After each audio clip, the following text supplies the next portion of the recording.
As the island spirals deeper into chaos, our heroes are gearing up for all-out war. Demons are rising, the curse of the 0 point is back, the last reality might be returning. And the 7? They're back in the mix too. Season 3 is just about to start, but here's the crazy part. While we've been out here learning superpowers and watching the spires rise, the real storyline has been unfolding behind the scenes this whole time.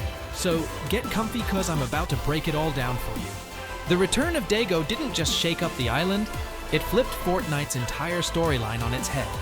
But here's the twist, that's not even the real Daigo anymore. He's being controlled, straight up possessed, by some insane entity from the spirit realm. This thing? It's too strong. Even Daigo can't fight back. So the version of him we see now? That's a puppet, a corrupted mask maker, obeying a demon way out of our league. Meanwhile, our so-called heroes? They just got their powers and barely know how to use them. So what now? That's when Hope steps in with a wild idea. Build an academy. A place to train up the next gen of superheroes. Jones helped get it off the ground, and Midas, yeah, that Midas, funded the whole thing. To train the recruits, they brought in backup, none other than Night Rose. She's seen war. She knows what's coming. You probably spotted her throwing hands in the Chapter 6 intro cinematic. That was just a warm-up. But here's where it gets worse. Daigo didn't come back empty-handed. He brought something with him from the spirit realm, the spires, and they're spreading fast.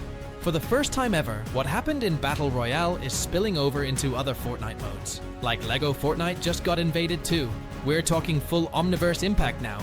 And while all that chaos is happening, Daigo, he's sitting on his throne in the demon's domain, plotting. But here's the real threat, and barely anyone's talking about it. Look around his temple. See those 4 massive spires? They're not just the usual ones. They're something else entirely. Let's call them monoliths for now. There are 4 of them. They're ancient. They're important. And when they activate, the whole season's gonna shift. My creator code punked in the item shop. Your support means the world to me. So, what's actually going on right now with our heroes? What's the current? Turns out, she's got 0 control over her powers. Morgan got stuck in a mirror world because of her abilities. Straight up trapped in a twisted reflection of herself. And she was literally fighting her own body.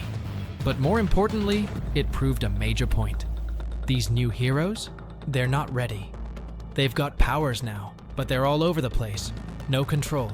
No clue how to use them. Spirit realm. And for the first time in Fortnite history, the impact of this invasion is reaching across universes. Even Jonesy's Lego version is already investigating over there, trying to figure out what's happening. That tells us something huge. The entity controlling Daigo is on another level. We're talking multiverse level power. It's influencing multiple Fortnite timelines at once. Now let's break down these whole different beast. These guys can summon waves of demons, shoot long-lasting lasers, pound the ground to unleash shockwaves. Random. There's a pattern, a structure, a triad forming. And if we figure out what that means, we might just understand what Daigo's planning and how to stop him. So here's what's wild. There are 3 spires surrounding a central one. If you want to help keep this story alive, just use my creator code punked in the item shop. Seriously, it's the best way to support the channel. Now let's talk heroes. While the villains wage war on the island, Hope and Jones have built their own superhero academy. They brought in legends like Midas, and even a now liberated Night Rose as instructors. Oh, and Superman? Yeah, he brought in Robin straight from the DC universe. He's already handing out missions, and it was hit with some kind of magical burst, turning every passenger into a superhero. They were the first to enroll. Each kid has a unique gift. Killswitch turned into a full-on android. He can track enemy footsteps and slow down time while shooting. Hailey Sky got her power from Fortnite's own storm. She can literally transform into a monster. And Ziggy? He didn't absorb any element from the island. He's a weird fusion of Summer Jonesy and a chameleon. Yeah, Fortnite's wild. And yeah, it looks like that's just the beginning of what these new powers can do. Next up, Morgan Mist. And honestly, she might just weigh. Rumor has it unlocks some of the craziest abilities we've ever seen. And yeah, her evolution, her powers, and everything else in this story. I'll be covering all of it right here on the channel. So don't forget to sub, or you'll miss it when it drops. Now let's talk about Synthwave. We don't know much about her, but based on what we've seen, she was probably vibing with her headphones on when the blast hit. And boom, her power is now completely tied to music. And finally, there's Light Rider. She absorbed the raw energy of Fortnite matter. Yeah, those glowing blue cubes you see when players get eliminated, that stuff. And she shaped it into a power of her own, a custom hoverboard she can literally fly on. So now that we know the heroes and the villains of this season, we gotta dive deeper. Hope's asking for help investigating Core's mission. But to do that, we need to talk to Kendo, Daigo's brother, who's seriously worried about what happened to him after entering the spirit realm. Turns out, Daigo isn't acting on his own. He's being possessed by the puppeteer. That changes everything. Daigo's not the one trying to control all the realities. It's the dark entity from the demon world pulling the strings. So we report back to Hope, and she's got a plan. Destroy the spires, rescue Daigo, enter the demon realm, and defeat the dark presence once and for all. But get this, we're just getting started. The best part of this chapter's story, still ahead. And what's wild is how they're starting to link all of this into other modes, like Lego Fortnite, and even OG mode. Remember how I said they're a big one? What if this is all leading to one massive final crossover event? A complete universe clash where every mode gets pulled in, resetting the lore, the characters, the entire story. Basically, a Fortnite 2.0. New era, new rules, everything changes. Too soon to say for sure, but if it's real, we're probably at least a year and a half away. But the secrets don't stop there. So how did it all come to this? Let's break it down. The whole storyline right now? It's locked on that looming threat. Loopers are scattered, panic's rising, and the entire island's fate is hanging by a thread. But to really make sense of all this chaos, we gotta rewind back to Daigo and his low-key insane plan to break into the spirit realm. That's where it all started. Daigo teamed up with Fletcher Kane, the furry baron, supplying him gold. Turns out, that gold was meant to repair an ancient magical mask, and once he brought it back to life, everything changed. The mask started glowing with dark energy, pulsing like it was alive, and then it started whispering. Not just creepy sounds, full-on words, the one that keeps echoing. No one really knows what it means, but it's clear this mask is tied to something way bigger and darker than anyone expected. Whatever Daigo unleashed, it's not done yet. And now, when the spires are rising into the sky and the island on edge, we might be staring down the biggest threat Fortnite's ever seen. Turns out, Asumodesu isn't just some creepy noise from the mask. It's the Japanese word for Asmodeus, a powerful demon. Anyone who dares put on that ancient cursed mask, they risk getting possessed by Asmodeus himself, even Daigo. And what did Daigo do? He pushed forward anyway. He made it all the way to Magic Mosses, started draining energy from the Spirit Realm portal using that cursed mask, and began blasting beams of pure dark energy straight into the sky. Each time he did, a strange purple rift would open for a few seconds. Not a normal rift, but something new, something twisted.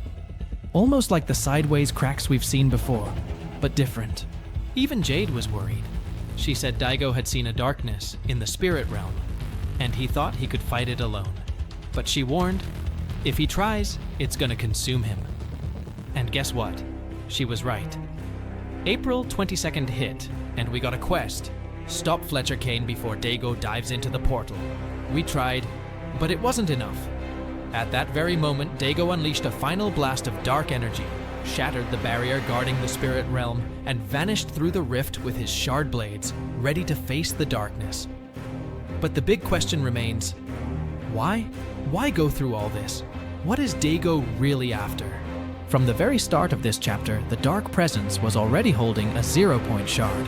And turns out, Daigo's secret mission all along, it wasn't just about flexing power. It was about reclaiming that shard and saving Oninoshima. But once he stepped into the spirit realm, everything flipped. The Dark Presence used the puppeteer mask to corrupt his soul, turning Daigo into a full-on demon. And as if that wasn't enough, the portal's energy started drawing attention from, yeah, you guessed it, the Death Star. We learned all this thanks to Big Dill and Brat, who straight up broke into the Thousand Faces shop. Inside, portraits of Jade, Kendo, and even their whole trio. but most importantly, a demonic mask on display. Then they find a copy of Daigo's mask, slap it on, and boom, flashback time. We see the moment Daigo crossed into the realm, only to get swallowed up 5 seconds later. Look closer, and you'll spot golden energy taking over his body, something that's been building since Chapter 6 kicked off. We saw it during the Season 1 event, then it dominated last Season 1, dripping in gold, hinting at a higher rank in the demon hierarchy. Daigo's mask literally mutates, and his body is now fused with even more masks, sealing his new identity, the Mask Maker. His once glorious kintsugi armor melts and turns blood red. And the question now is, how did the Death Star manage to breach our reality? We don't have full answers yet, but theory is, the Empire figured out how to open rifts, messed up the coordinates, and accidentally dropped the Death Star way off the coast. The trailer even starts with a shot of Oninoshima's moon, and the Empire's gaze locked on us. If you're a Star Wars fan, you probably caught this one instantly, because just like in the movies, it all starts with stars on screen. And speaking of stars, from everything we've seen, the Emperor somehow got his hands on a second 0-point shard. Yeah, not one, two. And that's what gave him the power to start jumping between timelines and merging all the Star Wars eras into one giant multiverse mess. Remember that remix finale? We actually saw 2 0-point shards on, and guess who picked it up? Palpatine. If you check out his loading screen, there's an island that looks suspiciously like the OG Chapter 1 map. Combine that with the fact that LEGO mode, OG mode, and the regular Battle Royale are all heading towards superhero-themed seasons at the same time. And yeah, something massive is about to go down. The Death Star and that second 0-point shard, they explode during the live event.